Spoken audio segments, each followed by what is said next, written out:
Ungqongqoshe wezemidlalo, ubuciko namasiko kuleli U-Zizi Kodwa uchaze uMbongeni Ngema njengengqalabutho ebinobuchule bosiba. Ukodwa uthi-ke uNgema usebenzise ubuciko ukushumayela ivangeli loguquko. Umthi omkhulu uwile, the stalwart and a veteran of the liberation movement, who used theatre as an instrument to dismantle apartheid. He used theatre, he used music, he used his production to communicate a message of hope during the most difficult times. Freedom is coming tomorrow. He was a prophet then. Kanti-ke uhulumeni wesifundazwe KwaZulu-Natal uthi uNgema ufanelwe umngcwabo osezingeni nesithunzi sikahulumeni.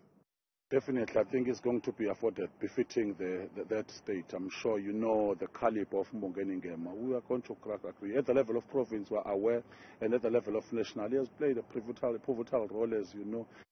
Ozakwabo endimeni yezomculo nemidlalo yeshashalazi bebelokhu bemchome njalo uphaphelo gwalagwala.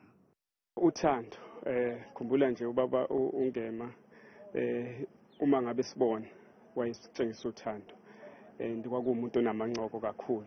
So ke siyamkhumbula kakhulu, sifundile kakhulu kuyena. Indlela esihlangana ngayo namalungu.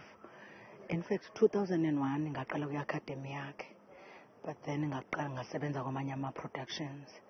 Kuthe ngalo nyaka u2023 wawunyaka futhi engibuyela kiwo kuyena ngawo.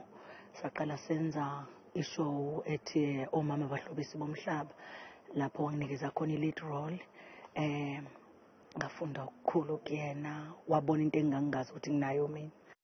Umndeni uthi-ke usahlanganisa amakhanda kuyothi-ke emva kwalokho ube usukhipha isimemezelo mayelana nezinhlelo zomngcwabo. Besingakafinyeleli kuleso sinqumo esiwujuqo kwamanje, kodwa nje as soon as siqeda le meeting sizobe sesikhipha-ke isimemezelo sokuthi sesikhulume safika phi, savumelana ngani, bese simazisa-ke nohulumeni, bese inhlelo ziyaqhubeka kahle.